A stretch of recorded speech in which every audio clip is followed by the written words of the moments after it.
This conference will now be recorded. All right, let me track down our official notice we're supposed to read here. Here's Susan. Hello. Hi, Susan. Susan. I just started recording a second ago, and Justin is tracking down the notice to read. Perfect. Just for the record, my son is listening in as a member of the public. Hi, Gray. Excellent. You say hi. Okay, He actually volunteered for this. He's like, can I listen to your conference call? Sure. Wow. Yeah. all right, well, I don't see the official verbiage that they usually put in there, so I'll just summarize our typical announcement here at the meeting. So first of all, the date is August 3rd. It is 6 p.m. All 5 members of the planning board are present, and we are meeting in an online video conference call pursuant to orders from the New York State Governor, and Village Hall has been closed to the public. So in substitute of meeting in Village Hall, we are meeting virtually in the video conference. All links to this video conference are in fact posted on the Village website, so any member of the public can join the meeting and observe the conversation. With that said, I'll make a motion to open our meeting. Second. Ready to vote? Aye. Hi. Aye. So let the Your record show notice all sounds 5 members better. voted aye. Your notice sounds better than the official notice, Justin. It does. Okay.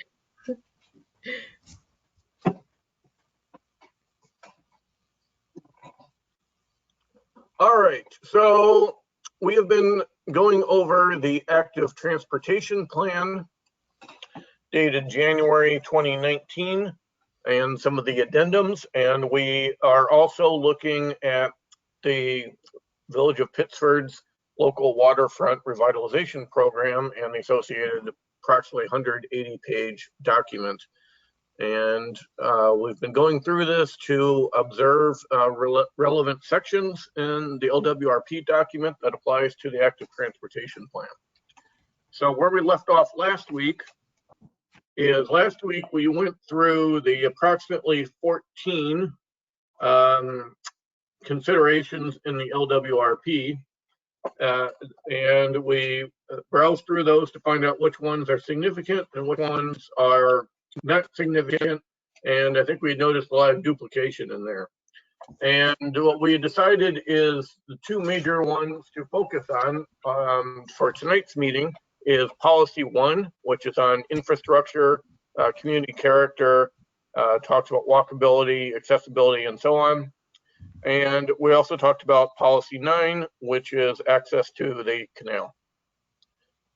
Policy 1 actually includes quite a few more things than I mentioned. It's a pretty all-encompassing and very important policy that had many different facets.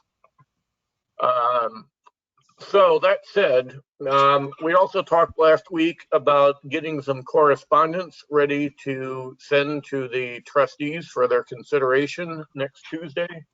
Mr. Leetgib wrote up some notes, and I wrote up some notes from, my notes are basically all the chicken scratch that I had in my hard copy of the ATP and covered pages, what was it, 75 to the end of the document. And that's what we had been discussing in our first couple of meetings. So I guess the first question is, where do we go from here with some of these notes?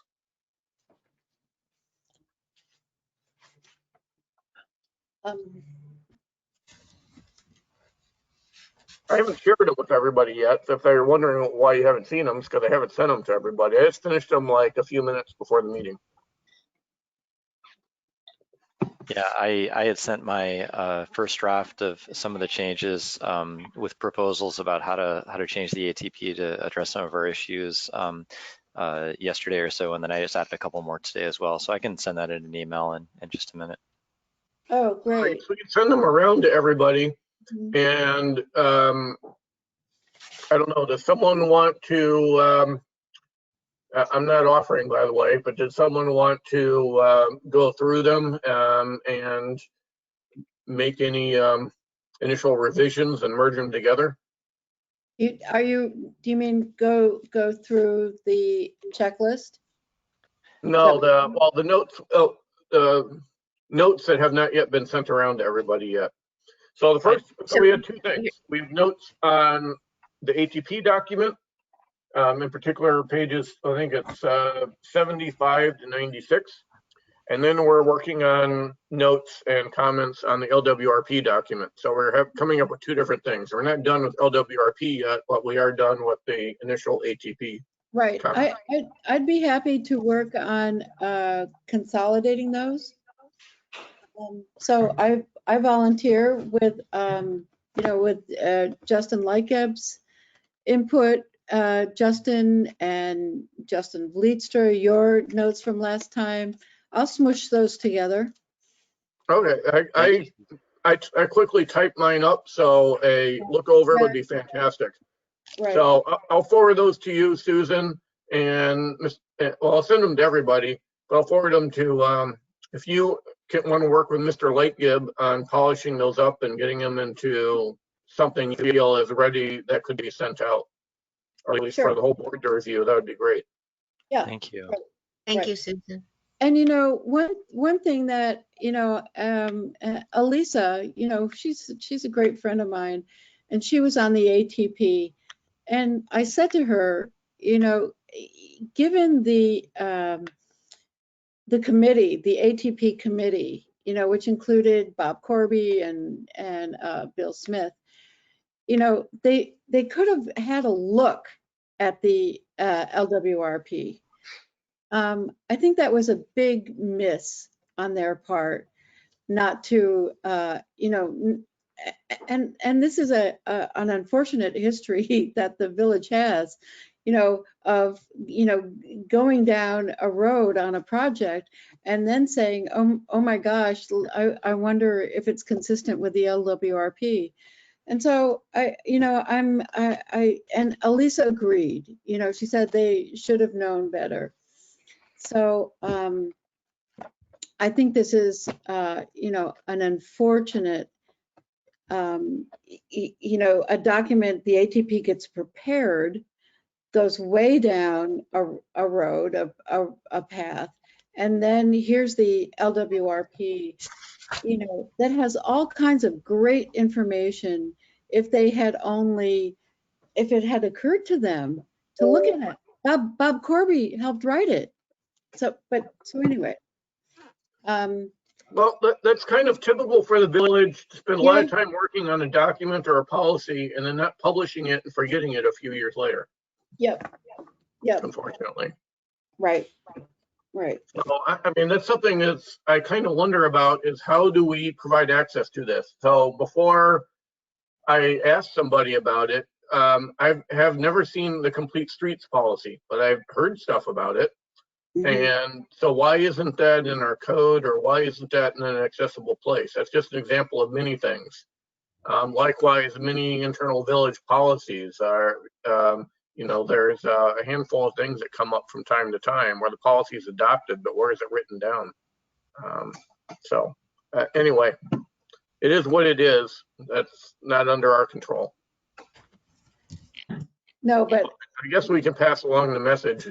What do you think the solution is, Susan? Do you have any thoughts? I think I think our recommendation should say, the ATP is a document that is okay as far as it goes, but when measured against the LWRP, it could have been a stronger, more visionary document. Whether, everyone will come to their own conclusion whether it's consistent or not, but I think we should say that it is a document, especially for larger community, based projects, to consider. So I'll want to say, I think we should say that. I Yeah, think we should. okay. say- So it seems, all right, it seems that we should at least alert the committee as soon as possible Yeah, that, we've been looking at the LWRP versus the ATP plan. And the ATP plan would really be a much stronger document if it incorporated if the committee members reviewed the LWRP and incorporated its recommendations in there. right.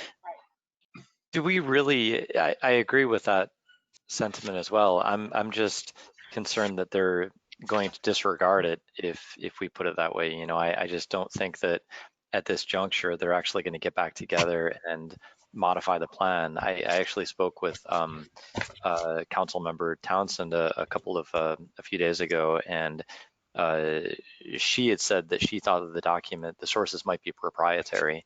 So, you know, no one's going to modify this outside of amendments, I don't think. And Yeah, I just, I don't, yeah, sorry, Justin. I don't think we have a prayer of altering the ATP. But I think we, do have a chance of getting some things added to the addendum, that are in harmony, with every, principle and motive that the ATP had. I don't think it needs a big redo, but I think it needs a big addendum. Yeah, well, I think we agreed it's fixable, and it's not even going to be that hard to fix it. You just need to add some appropriate text. Right. So hopefully we'll find willingness to get that done. So Right. That sounds good. Do you All right. think do you think that appropriate text can simply be, please refer to the LWRP section 9.1 and the addendum section 4, and have like a couple sentences in advance of that saying why that's necessary to do? Like how complicated does the addendum wording need to be? I think our notes are, what I've seen, that from Justin Leedstra that he took last time, there are very concrete suggestions there. So add those. It's up to them, whether they incorporate them or not. It would be easy, to add something to the addendum. I think it would make a much stronger document. Right, more declarative sentences, and then if we wanted to refer to the LWRP, they could say, look at section 4 or look at section 2, but real declarative statements in terms of what's absent and what we'd like to make a statement to include. Yeah, and very concrete suggestions. Yeah. Okay. Yeah, and by the way, I've been working on a citations document from the LWRP where I'm just listing section and page and then copying a relevant paragraph or something that has the language in there. So anyone should be, if we forward that along, anyone that looks at it should be able to read it and then refer back if needed. But I think one of the problems is the people on the committee, and the LWRP is a 180-page document. And just due to the length of the document, that creates a large barrier in and of itself, even though the relevant sections are fairly short. So at least giving a few citations and pointing them to what's relevant might be a big help for them. Yeah. Mm-hmm. yeah, I agree with that approach too. In the document that I just sent around, I had changed the wording of one of the first sections to refer to the LWRP and say that the ATP was complementary to that document. But I also agree there would be a lot of benefit in specific citations and specific policies that we think would be helpful. Mhm. So we can find some combination of that hopefully, and Yeah. I mean, the ATP document is what it is. I don't see that it's going to make any changes. I think our hope is getting some things added to the addendum, and maybe in the future, when a bigger, kind of village comprehensive, project comes along, read the LWRP like earlier. one of the last steps. Yeah, well, I mean, even reading the comprehensive plan is another thing that we often forget to do. And we make these documents for a reason, and there's a lot of great information in these. So it really helps to get a culture of looking back at these. All right, I'm going to send around my notes to everybody as well, since Justin sent his along. Yeah, I just added a couple more comments from what I sent you yesterday, Justin, specifically and basically what I tried to do is that for every comment that we had, I tried to figure out exactly what wording could be added to the amendment that I would be okay with. So Susan, feel free to revise. I'll share the Google document with you as well so you can make direct changes there. Mhm. But I added since yesterday a note about the pervious pavement, as we had discussed the intro section on sidewalk gaps. And also I found an issue with the translation. There's a short blurb of Spanish text on the first page after the cover page, and it's not translated correctly. In a significant way too. They actually said in the English, they say that regardless of whether or not the program receives federal funding, we're not going to discriminate. In the Spanish, it says if the program receives federal funding, then we won't discriminate. And so it was kind of bad. So I fixed that. Oopsie. Yeah. Right. Mhm. And I have to say, Joanne and I have now looked at the LWRP, with some serious intent for the third time. Yeah. And there's always something new. There is. There's always a section that pertains perfectly to what you're studying and what you're trying to work out. Right. That's right. And so I have a lot of regrets about, I wish we had decided that. And, it's just, yeah, it's quite a document. Okay. Wacky document. Yeah. Yeah, well, it's we agreed there's lots of good stuff in there. And we found that at the end of yesterday's meeting, when we got to the end of the section and it had a bunch of additional recommendations, I think we're all kind of astounded that a lot of the things we were thinking of had already been thought of, already in the document. So there's pretty widespread agreement on a lot of the items in there, that a lot of people have been thinking of these issues over the years, and they actually did a good job of getting it written down way back 15 years ago. Right. And a lot of it's not changed that much. So that said, I did have a conversation with Mayor Corby a few days ago, and we didn't get much into the LWRP, but he was kind of bemoaning their conversations they're having with the DOT on the upcoming road construction on State Street and Main Street and the bridges and so on. And I had talked to him that we were talking about a few things like we really need to get more gaps in traffic so people can actually cross at the crosswalks, and changing signal timing to have a all red period where there's no vehicles driving, so that we get those gaps in traffic and so pedestrians can cross at four corners. And he says he's had some of these conversations with DOT and they don't get it. They don't comprehend anything other than cars.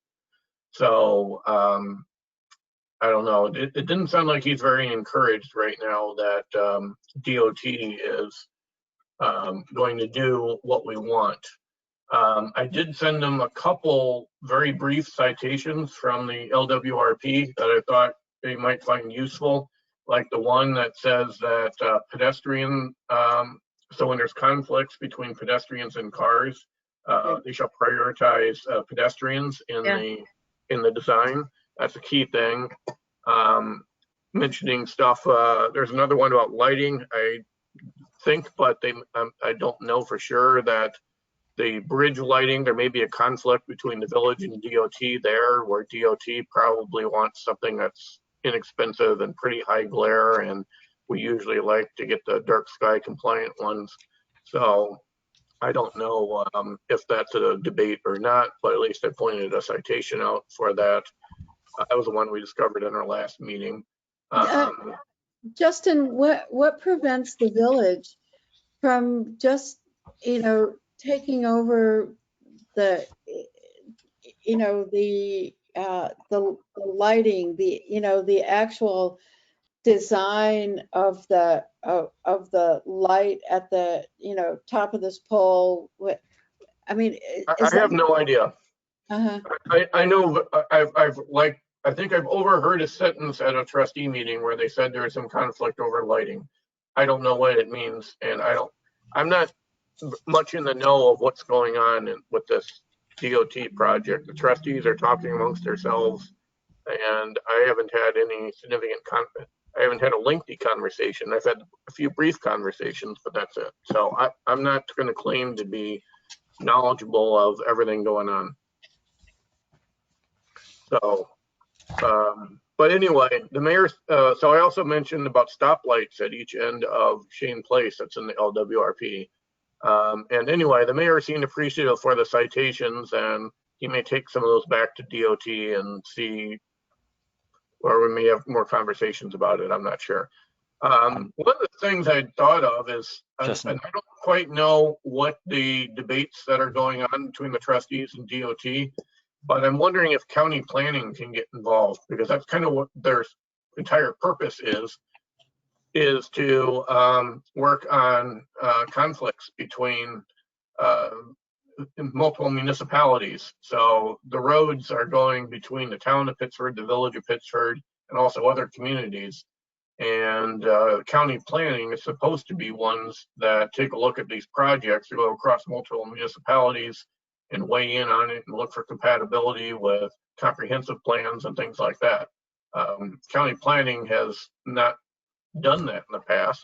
So I don't know if they're a resource to get involved or not to really help push the planning side of it rather than the road construction side of it, and encourage plans to meet some of our desired goals. Yeah, I think we should ask them. I noticed that there are at least some members of the of county planning listed in the credits in the beginning of the ATP. Rochelle was there, I think. Just to speak briefly to your comment a moment ago about the stoplights on Shane Place, I did notice that that is a suggestion in the ATP on the State Street side. Okay. And that's on. I think you're talking about putting a temporary one in there. Page 83, it's mentioned in the ATP. The other side seems to be omitted.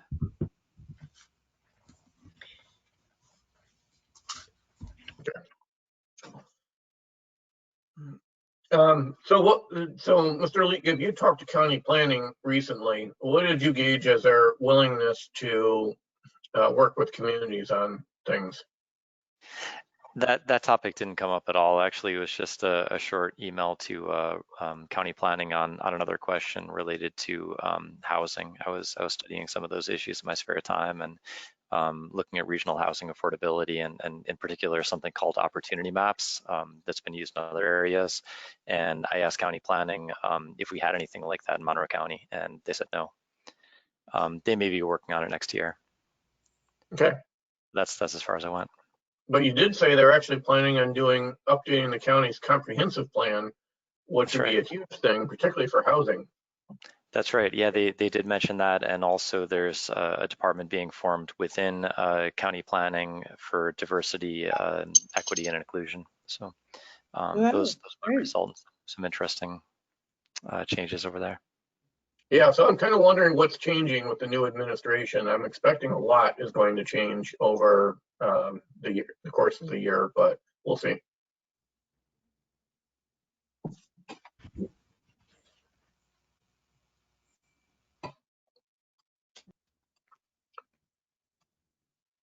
All right.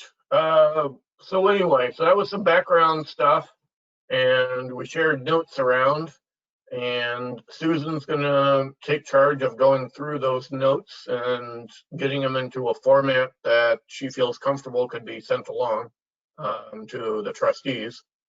Well, yep, excuse me, Justin, I'll certainly send them around to everyone, planning, for comment, and, so, but I just kind of see myself as the, initial,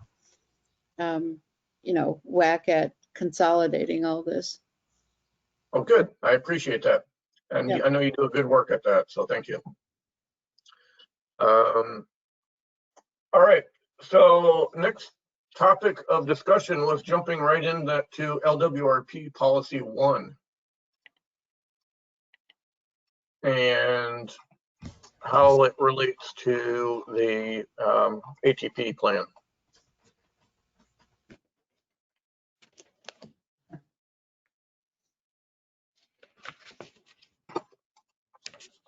So this is the beginning of the LWRP, page 36. I have section 3, policy, page 1 of section 3, which is 36th page of the, so section 3, page 1. Yep, I'm there. Okay, thanks. Sorry, just a quick note. So, Susan, I just shared added access to the document that I was working on, so you can either add to that or copy and paste it out to whatever you want to work on. Okay, thanks. Oh, yep, there it is. Yep, so I sent you a Word document and he sent you a Google document link. So we have our different preferences, so that's okay. It all works. Oh, Yeah. works. You know, I prefer paper and a fountain pen. So, you know, work that in. Yeah, well, that's what I did. I had all my my scribbles are on paper, but I had to type them up in some kind of fashion to make notes out of.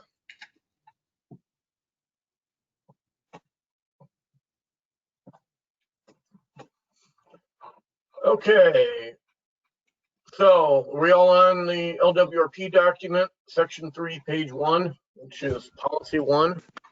Mhm.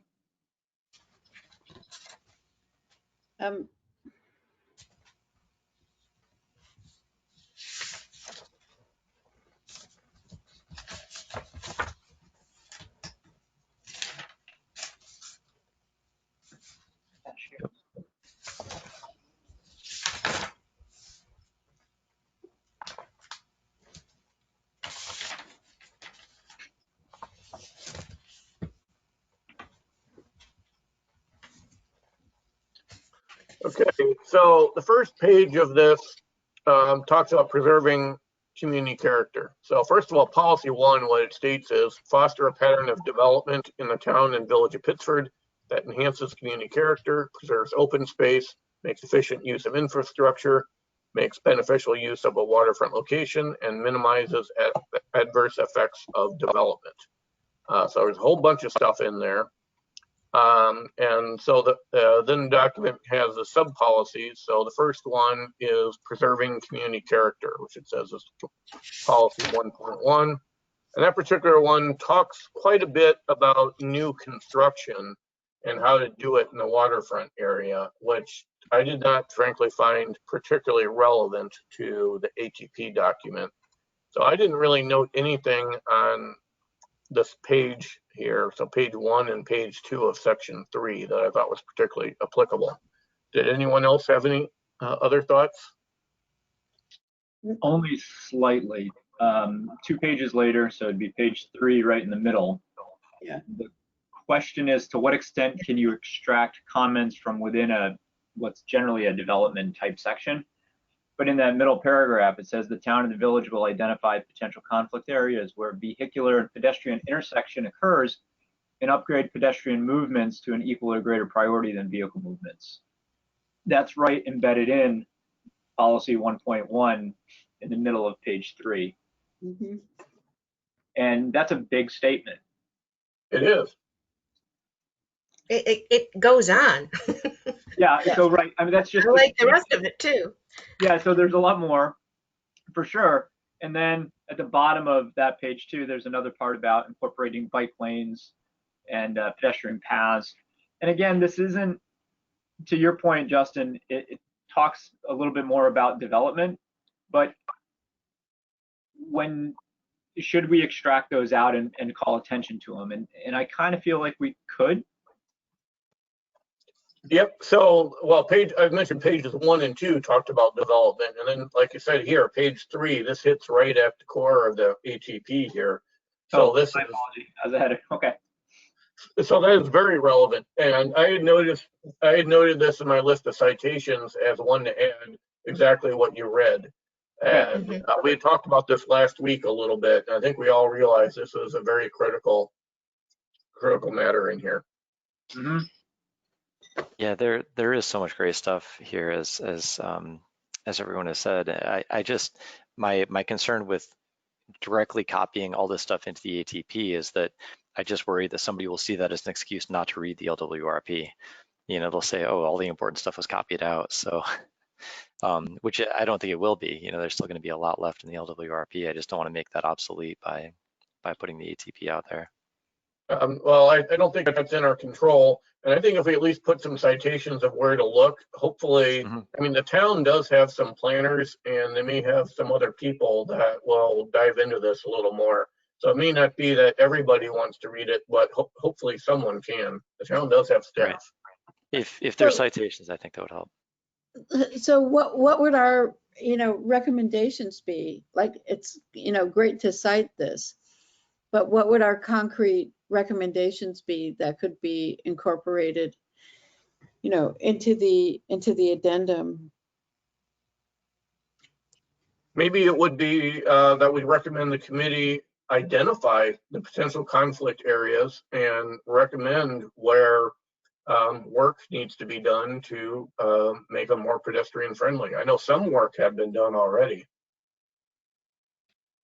Or has this already been done in the ATP for the most part? I think they did. I think this supports the ATP, actually. Yeah. Well, I mean, I think the key thing with this is a citation that supports the objectives of the ATP in something that's already been adopted and is already so that they could use this to discuss with other entities like DOT or county planning or whomever. That's where I see this as most relevant, this particular citation. Right. So even if you have a state road, if there's a different material that is used for pedestrian crossings, I think that's another visual site, for cars that, this is different. Like, at the Four Corners, if you could imagine, at every corner, a different material. I don't know, if pavers or zebra stripes or something that would say, a body outline.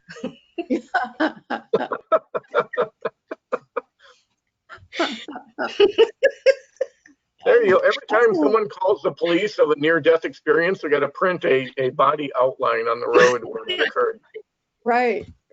Or one of those Keith Haring, bodies, on the pavement. Yeah. Right. Something. And that's not even a change in anything. That's a visual cue.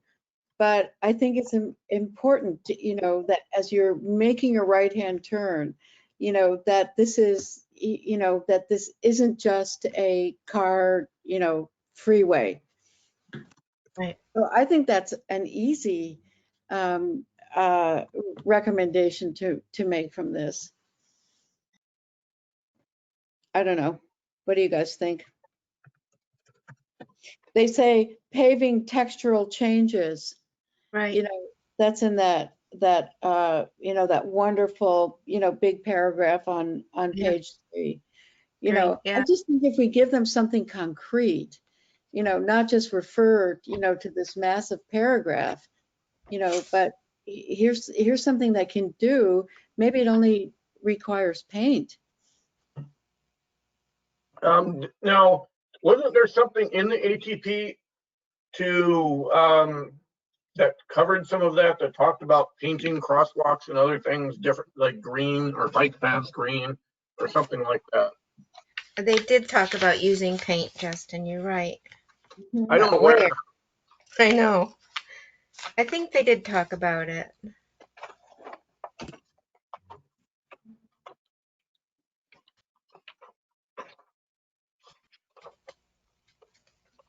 I'll take a quick look, see if I can find something.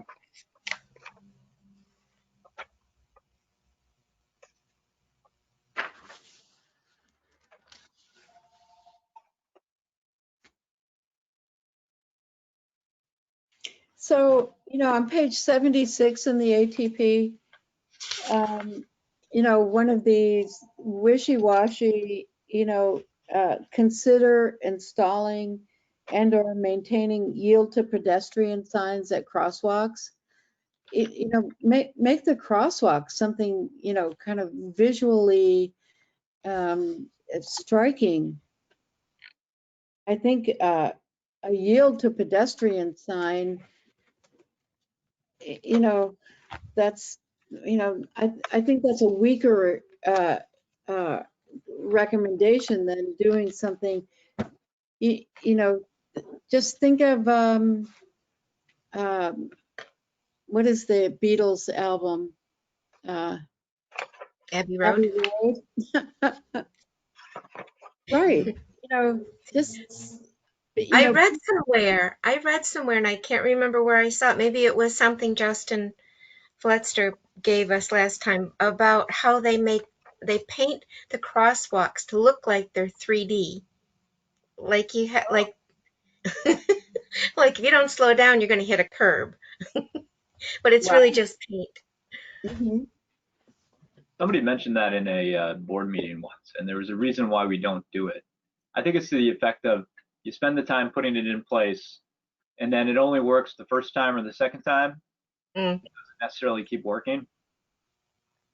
But I agree with Susan. I would rather see something like that than 20 million signs everywhere. they are very bright. Because again, you're going to stop looking at the signs too. Mm-hmm. Well, I think tighter roadways, but the DOT is going to have a hard time with that. Mhm. Right? Go back to cobblestone. Sorry. So what are we calling for then? Crosswalks that have a different texture or a different color or both? Just crosswalks that are, kind of visually different, from the roadway. Do you like rumble strips, Susan? What is that? Yeah, it's like that inverse grooving. When you get on the thruway, Center line. Oh, you get on the thruway and it's got those little inverse rumbles that you feel it and it reminds you, okay, I got to be slowing down now. Can we do things like that? I don't know. I don't know. They're everywhere out in the country in the center lines. Mhm. Right? Yeah, center lines for sure. And they just went through the roads and dug them up and did Yeah. that. Wow. I mean, they do have the effect of panicking me, like, what's Yeah. wrong with my car? Right. Well, it also, and they do it on the side of the road, so in case you fall asleep, it'll wake you up. Yeah, no, I'm good with those. There must be a very cool vehicle that just drives around and makes those. I'd like to get one. We'll put it in for the budget hearing. So here's a question. This is a bit of my ignorance. With regards to policies in the LWRP, where we find that the active transportation plan is insufficient, then we would make comments to that point, and then we would offer solutions that they may decide to take up. Is that kind of why we're offering solutions instead of just saying consistent or inconsistent, to give them an opportunity to amend it before it comes before us?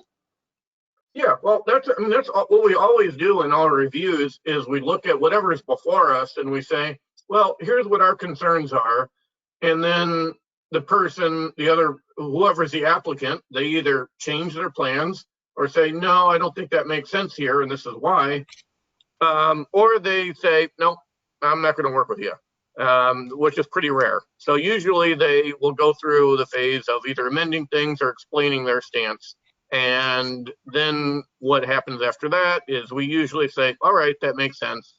Glad to see. Here you're approved. There you go. So that's usually how it works. Not always, but that's usually how it works. And so, I think go ahead, there- Justin. There might be one other piece to this too. I see it as the planning board has two different hats to wear here. One is delegated by the local law that allows us to weigh in on LWRP consistency. And the other part is the state statute that enables the planning board to weigh in on anything that it wants to related to planning in the village. And so I see a lot of these recommendations as being totally apart from the CAF that we're required to submit. And No, do we, yeah, I'd agree. A lot of our recommendations, our comments are not necessarily directly applicable to the LWRP, but at least the first round that we sent around, what we talked about last week and we're talking about this week is different. We're getting into LWRP specific matters. so as it pertains to particular solutions, such as painting crosswalks or creating these features in roads that weren't necessarily written about in the LWRP, we're just simply asking them to consider them as an add-on, broadly speaking. Right. I see it as, since you guys never bothered to read the LWRP, here are some recommendations based on it that will strengthen your ATP and come into compliance with the LWRP. Well said. So coming back to section 1.1, what is it that we need to say about this section in order for them to say, okay, we may or may not add that? Well, I think my note here is the recommendation is to amend the ATP as appropriate to implement crosswalks that are visually and texturally different from the roadway. That was my note for our recommendation based on Susan's comment. And whether they agree with texturally, I don't know if I care, but does that seem reasonable enough for the recommendation? And if someone wants to do their homework to figure out what sections of the ATP need to be amended to do that. I think they can figure that out. That's what I thought. Yeah. I was kind of going a step further in the notes that I sent over to the group. I was trying to figure out exact pages and specific amendments. Wow. And we don't have to do that for everything. I was just thinking that would be easier for them to click accept. No, Justin, I'll incorporate them where you have them. Okay, great. That's great. Yeah, that becomes time consuming to figure that out. So thank you for working on that. Yeah. Sure.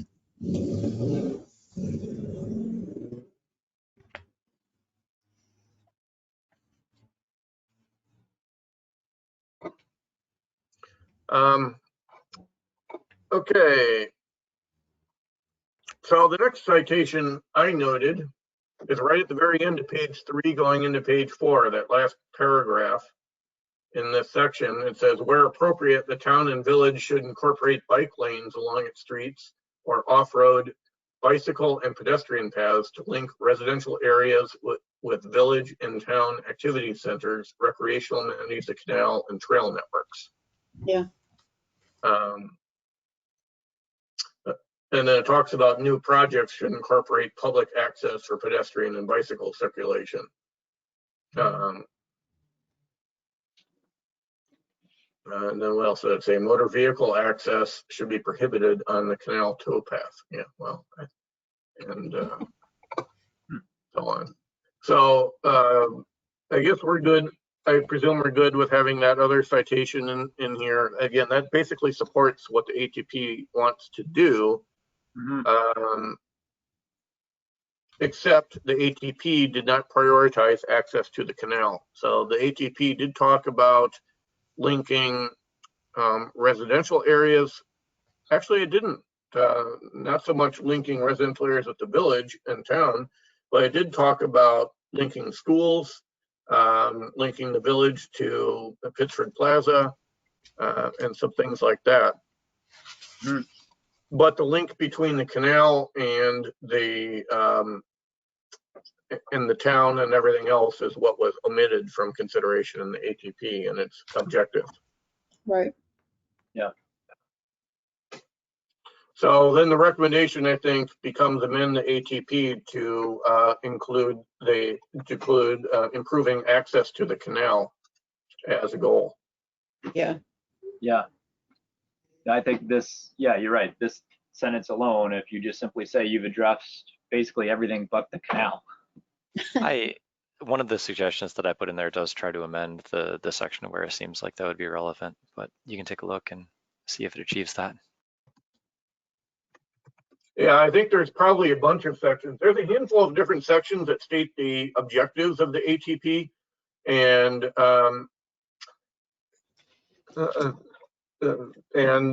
I guess someone else is probably better at tracking all that down.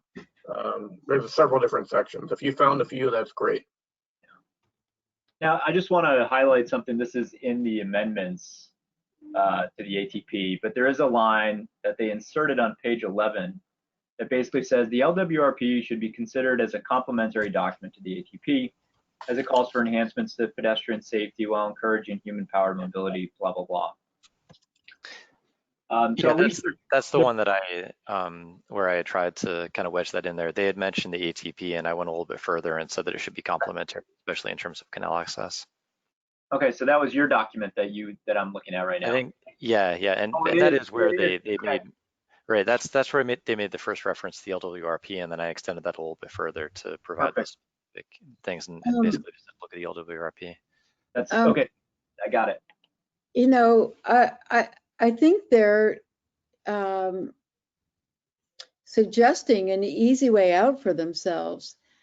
The LWRP is not a complement. This is the big umbrella.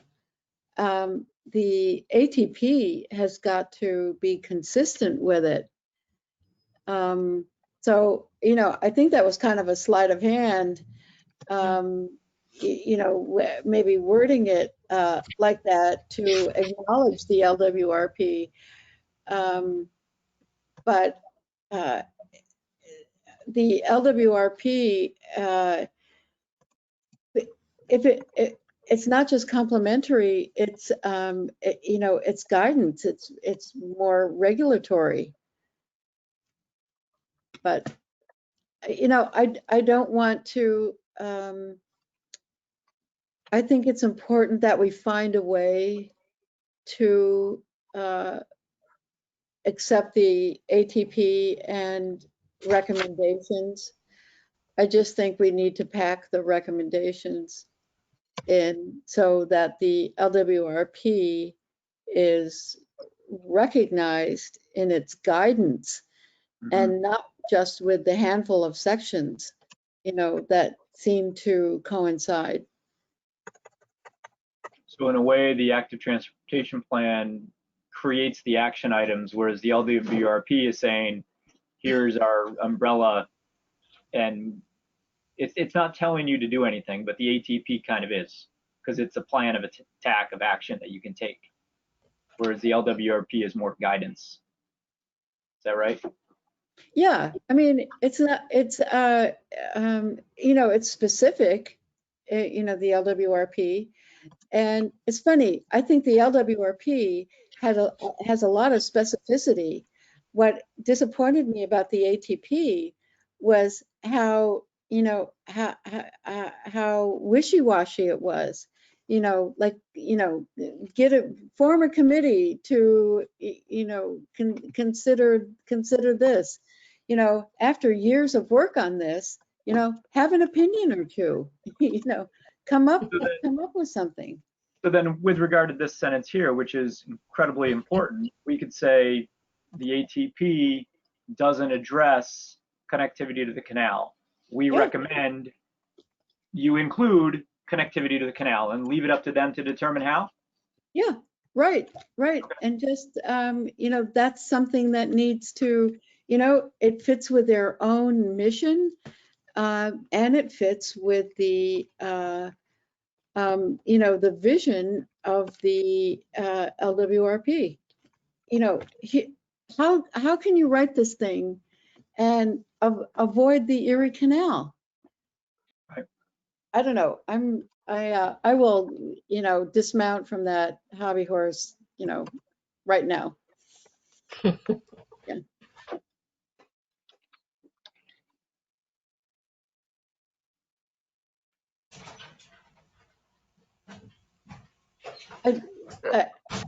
I think our recommendations would be, if you consider these recommendations, they're in the spirit of the ATP and they are required, for consistency with the LWRP.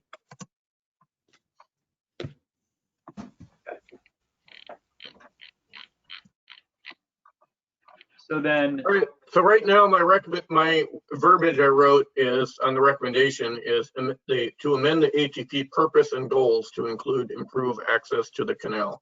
Currently, the ATP includes goals for access to schools, connecting the village to Pittsford Plaza, etc.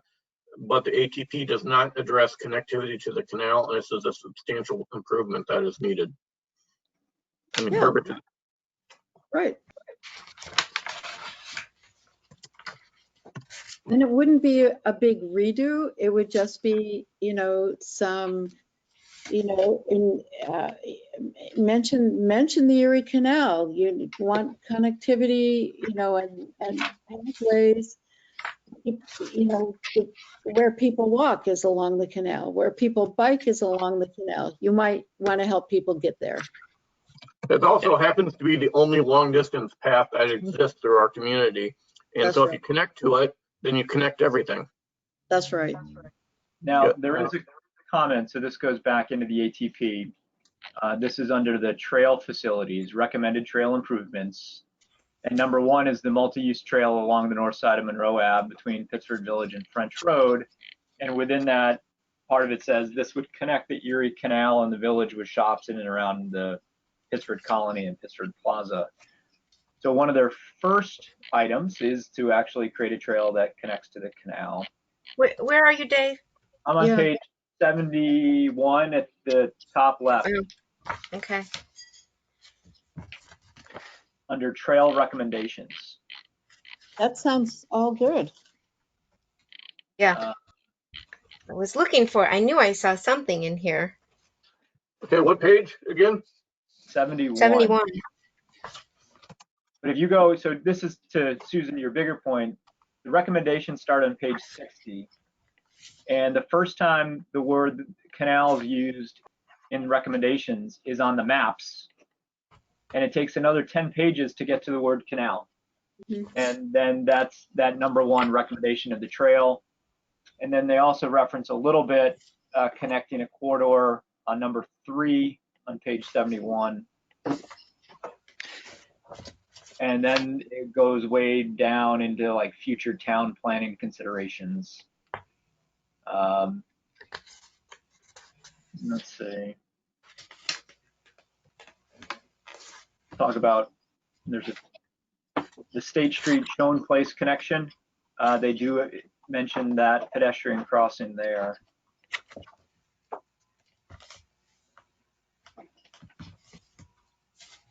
Which number is that, Dave? Oh, on 71? That's the town recommendations, which we haven't gone over. Yeah.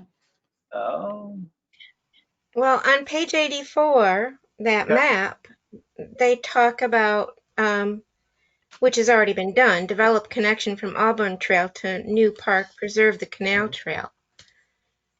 But that's all they said. They didn't say how to get to it other than the Auburn Trail. yeah, my apology. I was looking at all the town stuff. I think the other part that we should pay attention to in terms of a specific recommendation is the amendment that they suggest on page 11 in the 2020 supplement, which is where they add in the LWRP to the existing policies section.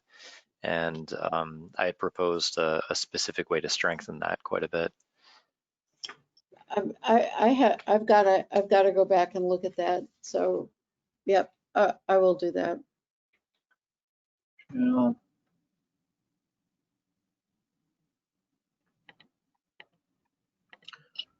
Okay, so we had that quote, and then we had our recommendation on improving access to the canal. Yep. Okay, so let's talk about this. So we're looking at it from a village perspective, not a town perspective. Is there anything in the LWRP that improves access to the canal? And I don't think there's anything new, right? No. There's nothing new. And in fact, the part of it that disappointed me the most was the bike boulevards actually stopping short and almost creating a disjointed way of connecting to the canal. Right? It's as though they're focusing, maybe that's just because they hit main streets and they hit Monroe and they didn't care, right? Now, one, Yeah, I mean, those are some of our, we discussed that a bit in the meeting that you missed, but we had talked about connecting them together. So Lincoln to Locust Street. I think one of the things we discussed, which I put in my notes, was that let's get rid of some of the on-street parking spots and maybe use that as a means to connect together the bicycle boulevards by putting in a bike lane there. And the same thing is from the end of South Street to the canal. They need some connection there. There's a whole bunch of connections that are needed. From Sutherland Street, that'd be nice to connect that to the Erie Canal because again, people need to get to school. There's a number of things that we had commented on. So yeah, there's a lot of improvements that are needed. Can we simply list those right here?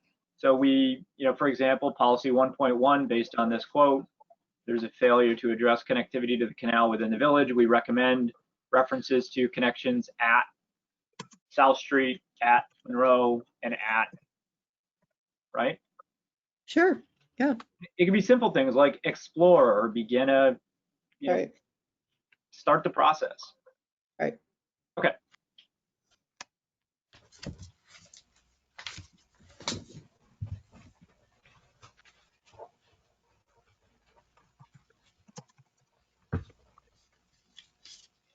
All right, moving on. Thank you.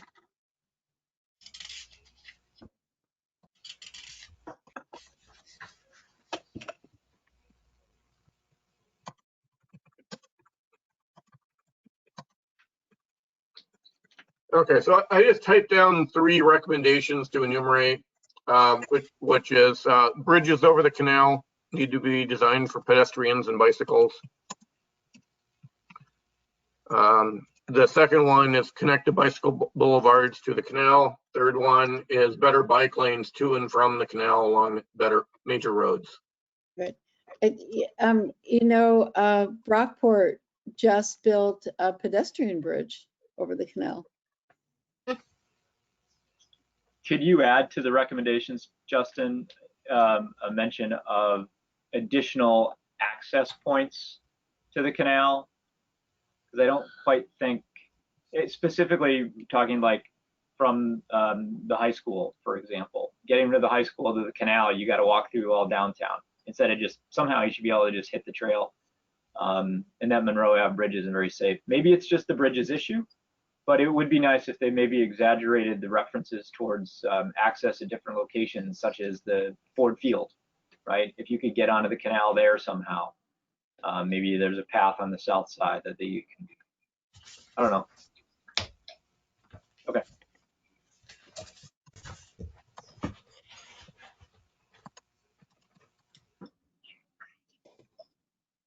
So there is discussions of development along the south side of the canal.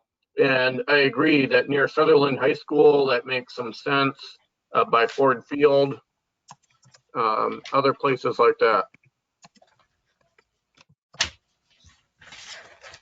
Even if they're both Nice it went all the way from the area around Sutherland High School and 65 all the way through the village. That would also take it along the park and other things like that.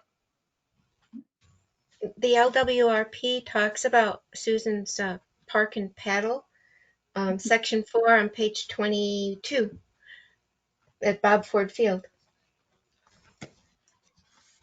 It's almost like she wrote this.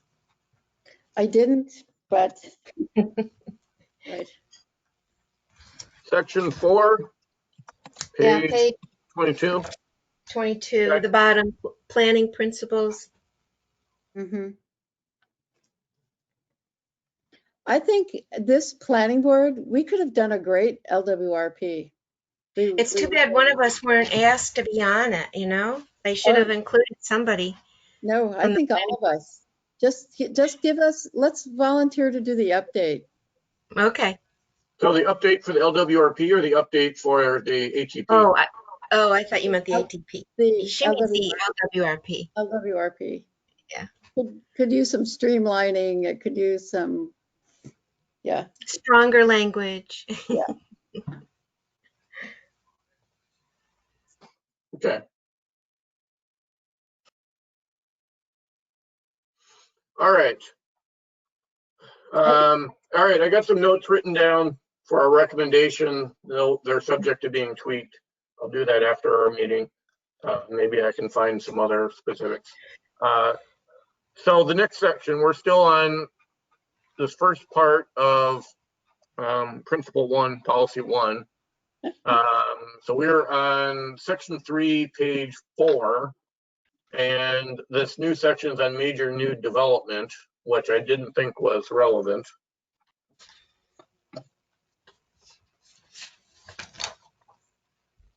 Yeah, I think it would be inappropriate. Find a quote that's relevant. So the second to last paragraph at the bottom of the page, where the paragraph starts with where feasible. Right.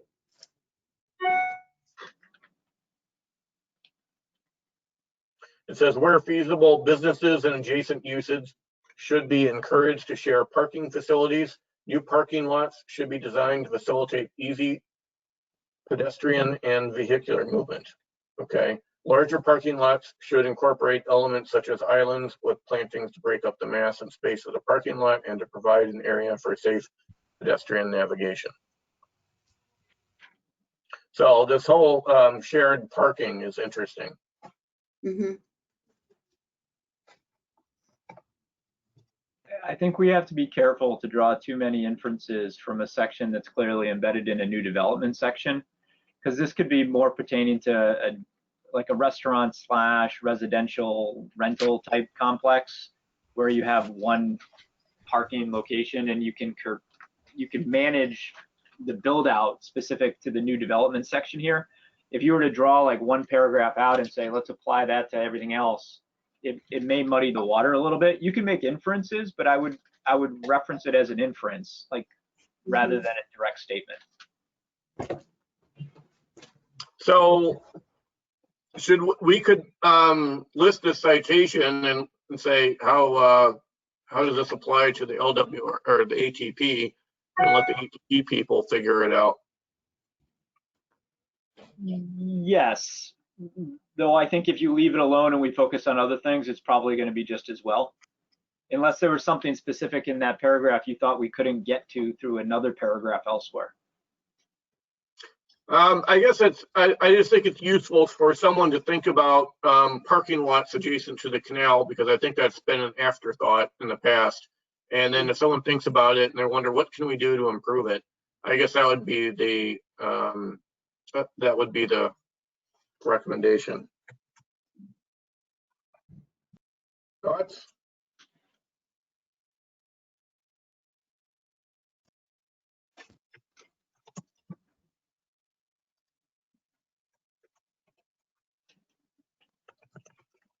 ATP doesn't have any parking lots in it. I guess I would leave it alone and just focus on other things personally, but.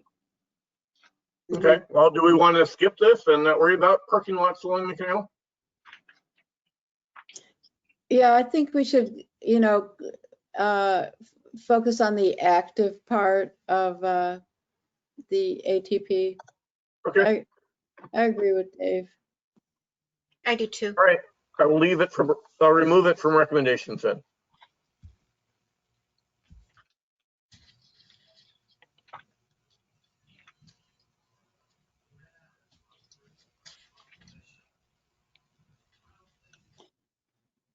Can we turn the page? Yep. I already did. So the second full paragraph on page 5, that starts out appropriate alternative modes of transportation should be identified and implemented to reduce the number of automobile trips. I think that's what the ATP should be all about, really. I don't know. What do you guys think? Is this also too new development, Dave? Yeah, I'm probably going to go back to what I said before. The only thing here is, again, you can infer from this paragraph that building out the infrastructure to support potential development and ensure that the active transportation plan is forward thinking with regards to their goals and objectives of connectivity, right? You wouldn't want to completely dismiss in the ATP that maybe something at 75 Monroe, maybe something at Shane Place might go in, and you need to create the infrastructure now in the ATP to accommodate that type of movement of people that the development itself may not do. And actually, one of the things I focused it on was accommodate high peaks of pedestrian movement. As that's been what we've been claiming for our bridges, is they are not, we have people trying to get across our bridges over the canal, and they're not designed for the volume of people that want to go across them, particularly at North Main Street. That was something I focused on. I think that both your comment earlier, Justin, and this one here, we could say we can infer from the LWRP, based on their goals of new development, a desire for better pedestrian movement, better mobility of people, and the ATP should address the bridges a little more directly as a result, because there are choke points, and it fails to.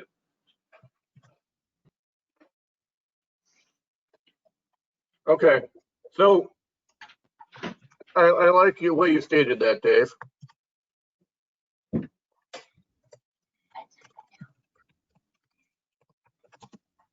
The choke, right, was great.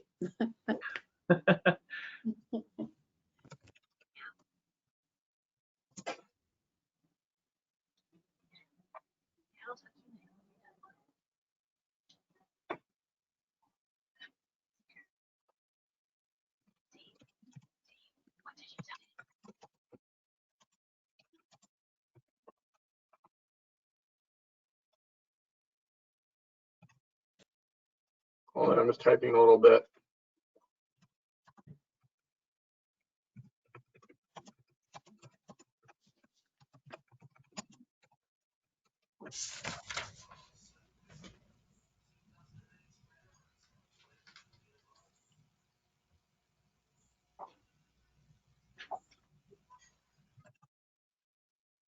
The children have departed. We no longer have any public members participating. They lasted a lot longer than most of the people who come to our meeting. And they didn't want to go, but Holly's like, hey, it's bedtime. Let's go get started.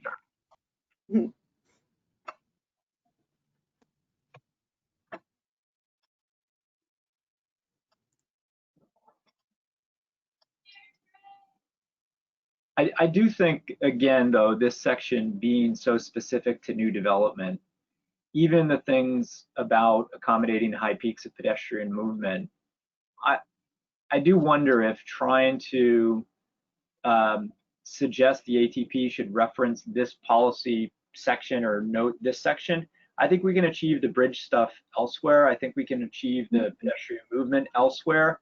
And if we muddy the water by referencing a new development and inference, I'd rather just be much more direct about it, personally. Yeah.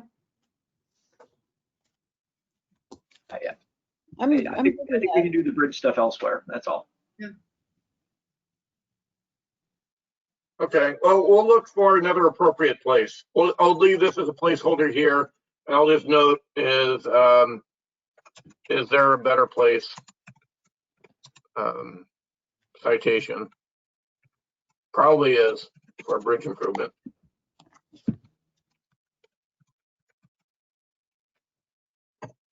Well, the other one is already been mentioning, which was approving access to the canal. That's the next one. And was it policy 9? We haven't even gotten to that yet. So I'm sure we can use that.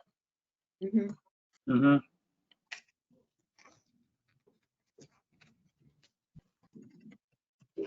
Okay. I noted your thing. So if you find a better citation, we'll remove this citation and reference and recommendation from here and move it elsewhere.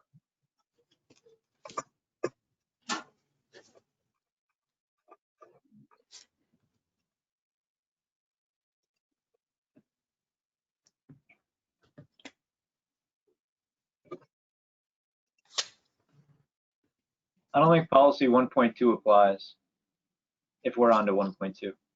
No.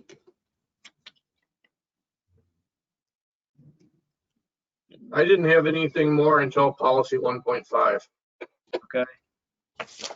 Good. Canal corridor infrastructure. No, there's nothing there. Well, canal corridor infrastructure, is that where the boat launch at Ford Field would come in, or is that canal corridor amenities on 1.5?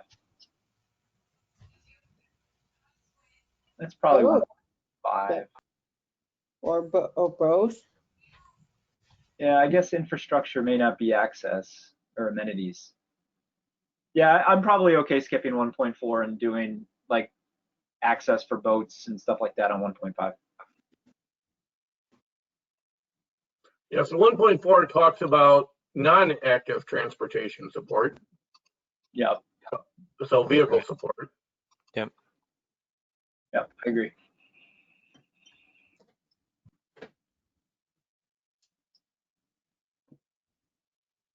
Okay, so policy 1.5.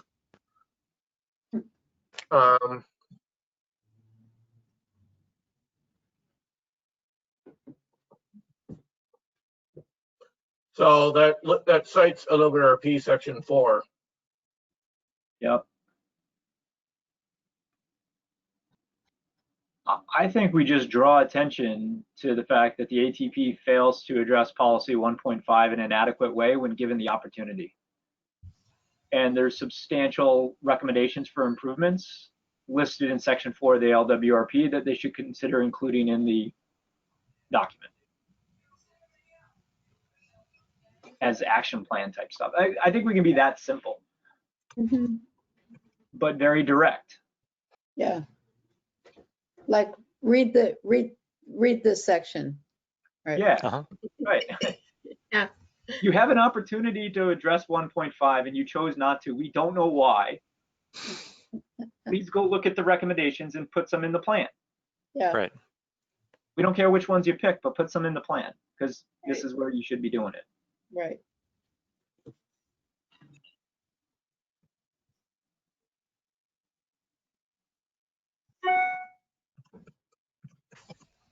Oh, so I don't have to water tonight. Yay.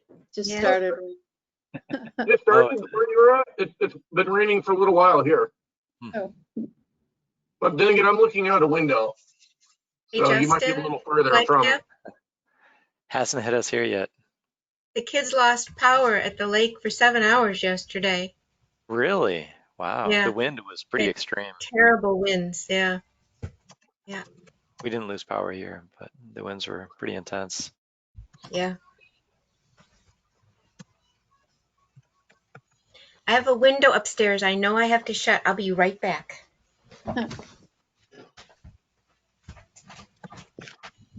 So the recommendation, here's what I had noticed, is ATP needs to address improvements to canal corridor amenities as specified in the LWRP. Yeah. As simple as that. Sure. Yeah. Anyone have any other wording? Not at the moment. We can fine tune things later. Mhm. Yeah, and yeah, right. I would maybe just put in there something about boating, like non-powered boating.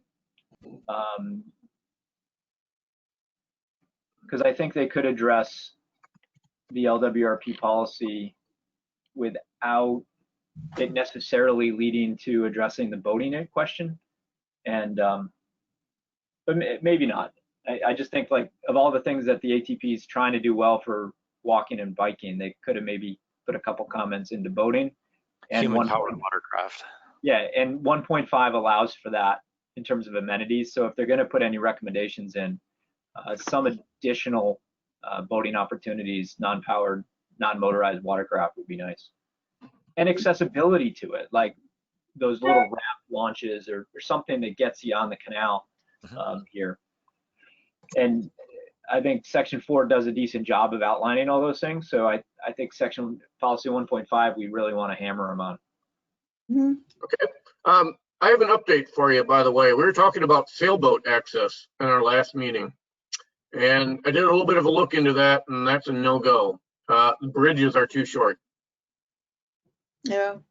I wondered about that. Even for a sunfish?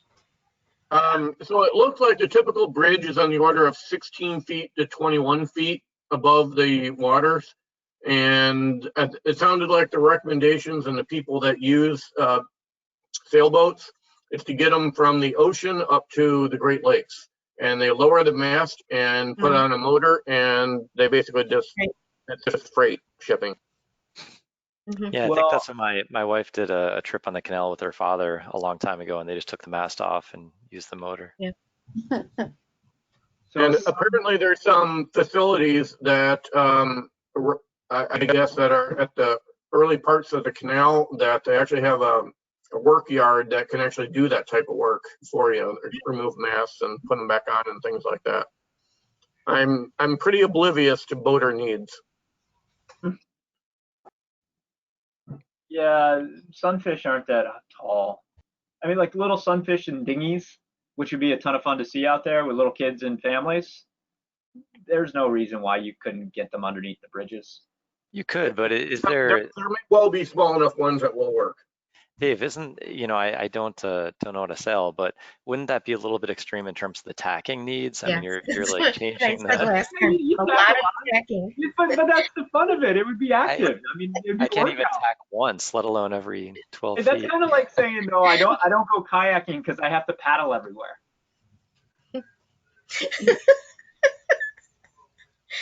That would be my approach to sailing. I don't know. I I had would do our it. I motorboat would on the do- canal last year.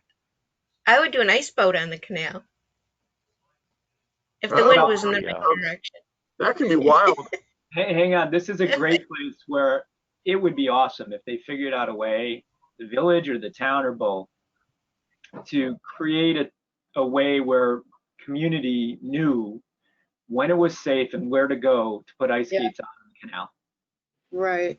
Right? I don't think Lily should be the one who says, hey, people are down on the canal, don't take my word for it, but it might be safe. Right. It'd be nice if Yeah, somebody but I was don't know. doing that. Then they take responsibility if somebody falls through. So Yes. But that's what Yes. insurance is for. That's what insurance is for. Right? You got to take responsibility at some point, and you can cover it with insurance. And I'm sure there's insurance for measuring the depth of ice. We need that canary skater. Like you go.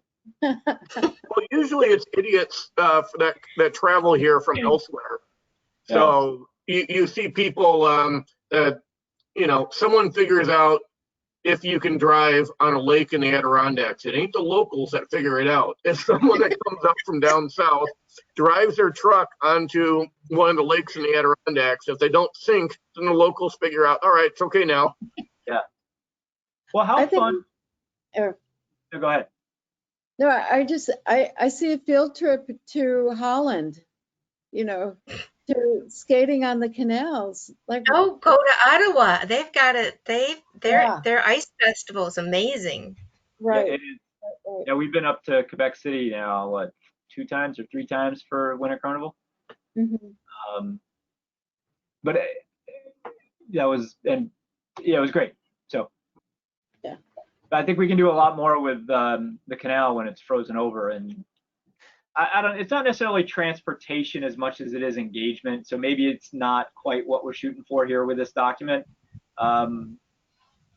But I think getting there would be nice, and having the mechanism to get on the canal in the winter time would be nice. no So matter what you're in. I just looked in the LWRP if they mention ice skating, and they do.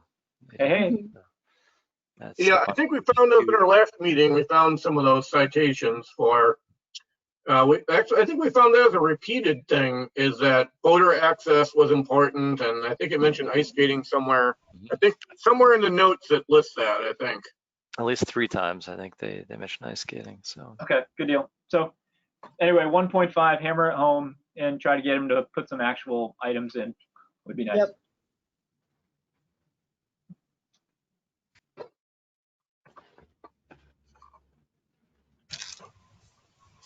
Okay, well, that was policy 1 that we went through.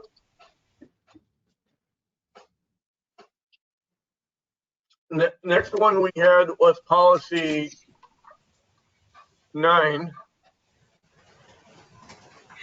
Yep. which is access to the canal. Thank goodness, yeah.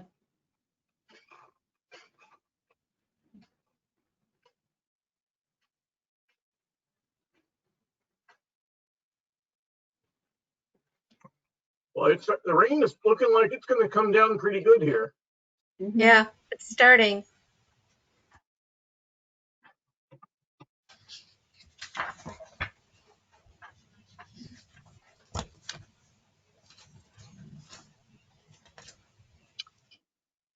So the very first paragraph is pretty important. Yeah, Critical component of the LWRP is to provide public access to and recreational use of the canal, public lands, and public resources in the canal corridor. Mm-hmm. Yeah, I highlighted this whole thing. mm-hmm.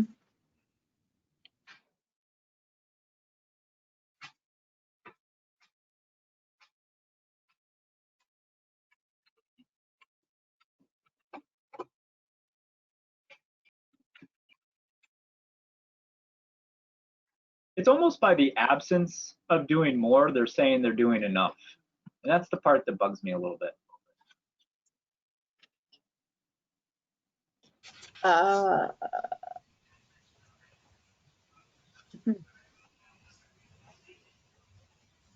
I don't know if that makes sense, but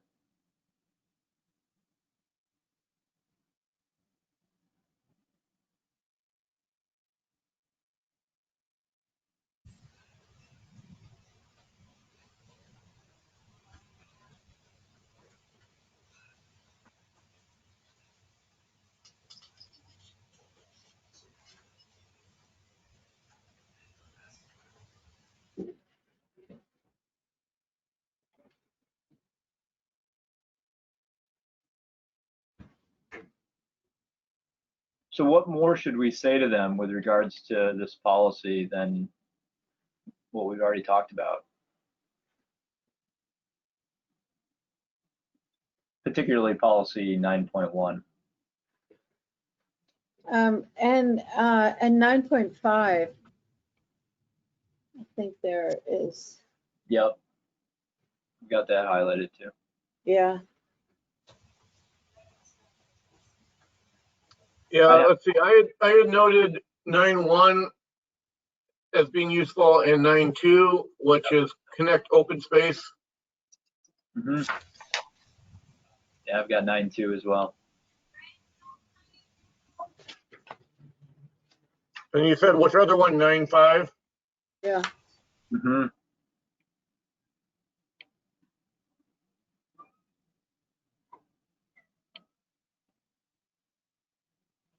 Yeah.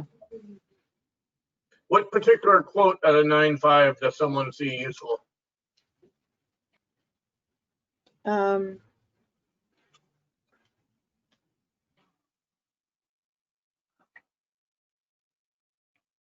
So the midway in the paragraph on the top of page 30, where it says it is the goal of several projects to increase public access to both the canal and its surrounding environs.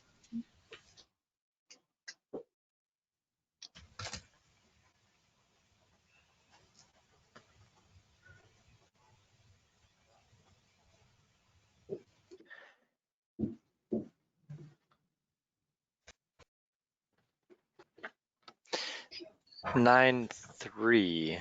Sorry, can I Yeah, mention 9.3? I think that ties into the suggestion to remove the 18 parking spaces behind the library, which we had mentioned before should actually refer to the comp plan with the linear park. yeah. But you can tie all those together, 9.3, the comp plan, linear park, and the 18 space recommendation that wasn't fully developed in the ATP. Yeah.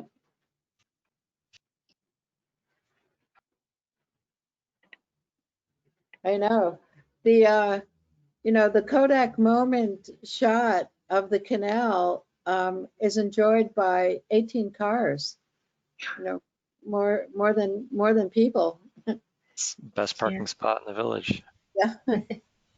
They should put a like an amphitheater like benching or seating, something that they could do there would be kind of nice. It would be great. I gotta step away for just a second. Okay, so policy 9.3, and I like that, what you said. That was a very good observation. So the recommendation is this supports the linear park Right. recommendation. Yeah, I can modify one of the suggestions that I made to tie that in right now.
All right. I think,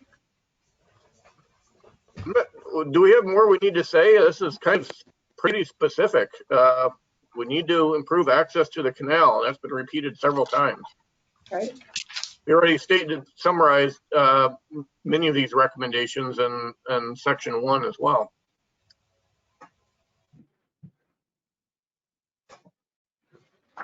Boy, rain's really coming down here. Are there any other recommendations that are new that you find in policy 9?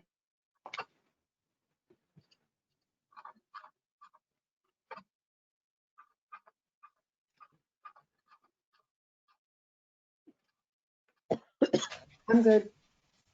I really like tying it into that library linear lot, Yeah. linear park thing. That was a good observation. Thank you.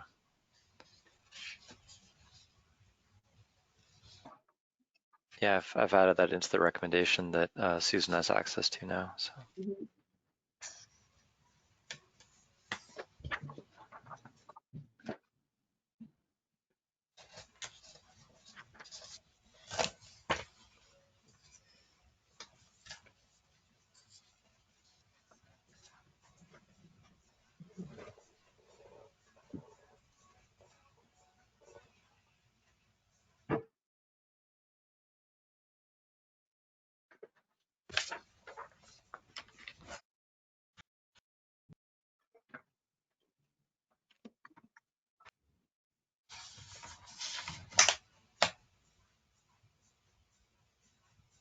Well, we're at an hour and a half into our meeting, and I have a request to wind down, try about this time so we can actually have dinner. That would be fun. So I think we've kind of made it through these. And if anyone can think of any more recommendations to pull out of any of these policies, we can add them in the future. But I think we captured a good chunk of them here. Mhm. Yeah, I think we did a lot of work last week, actually. That We was, We did. Yep, we did. that was fun. Yeah. It was fun. A low bar in my, This has been great. I think that we're living up to the expectations that people have of us now after the 500 or so additions to the zoning code. I'm not sure we want to, because we don't want the business of doing their work for them. But anyway, Where's the fun, right? That's the fun. we'll ask Bill Smith what recommendations the town planning board comes up with. oh, interesting. I'm not sure if it's going to be forwarded to them or not. I don't. Oh, I bet not.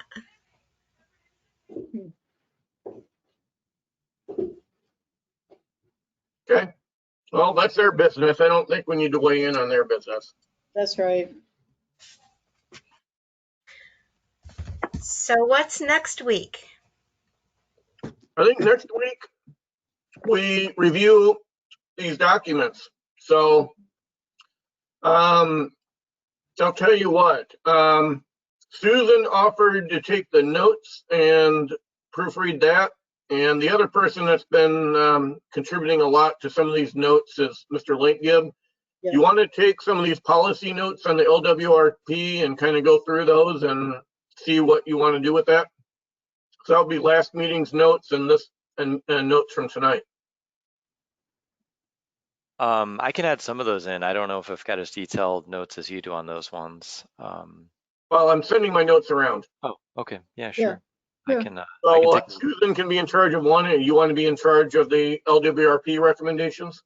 Sure. Yeah, I can go over those, and should I go over them and then send them to Susan to consolidate all there, or do you want separate Yeah, documents? if you want to work together, that'd be great. Yeah, I Okay. think that would probably make the most sense too, so we can send over a single document, right? So. Right, right. Is everyone else okay with that? I hadn't heard Joanne or Dave volunteer. Joanne, are you still writing meeting minutes? No, I haven't done that in months. Since we stopped making them have so many meetings. I have no idea what they're doing of late, but I think they're worried about getting this passed.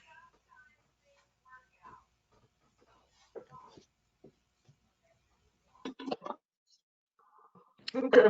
Well, it sounds like we got a plan forward, which is to get these documents drafted. And I don't know, is it possible for Justin and Susan to have your draft together by Friday so you can forward it around to everybody for us to discuss? Justin, I'm good. Sure. Yeah, we can meet before then. Justin, just so I'm clear, which so you said the policy recommendations, was that an email that you sent over? Which Yeah, I sent it around last week after our meeting, a couple hours after our meeting. I said that was my notes from our meeting, and there's room for improvement and consolidation in there. Yep. And you take them as is, and I guess tweak them as to what makes sense to you. So Sure. I think it's good to have a second pair of eyes on things. Sure. Yeah, I can look at that, and I'll coordinate with Susan so we don't duplicate efforts there. And I'll send around what I have from tonight, and it's all of, I think, 2 pages. 3 pages. Sounds good. We might have lost Susan to the rainstorm. My lights just flickered. I was wondering if I was gonna be still Dave, here. Oh, Dave did looks Dave talk dark. about you? That's funny. He's gone, and we're getting information about his power.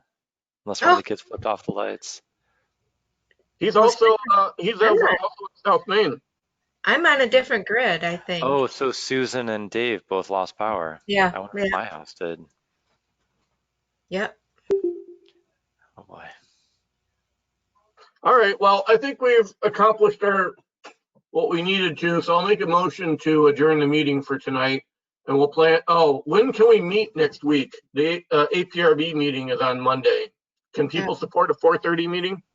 I actually think that we can meet at the same time unless there's a conflict because I have access now. So Dorothy told me early in the meeting that I should be able to schedule a meeting at the same time. Good. So I can try it. Well, all right, we'll follow up offline if that's not possible. Okay. And I thought their license only allowed them to do one meeting at a time. I'll check on that. And if Although we it's not okay, then I'm fine with the 4:30. But that means we have to stop at 6, right? Yep. Okay. Yeah, we could just set it at 4:30 to be safe too. I'm fine with that as well. Okay. All right. Well, thank you, everyone. I'll make a motion to adjourn the meeting. Second. How Oh, do you here's vote? Dave. We lost All right. power. Aye. Did you We just lose voted power? to end the meeting, and we aren't sure if we're meeting next week at 4:30 or 6. The plan is at 6, but there's a conflicting meeting with the APRB or HPB. So we don't know if the village has a software license to allow 2 consecutive video conferences.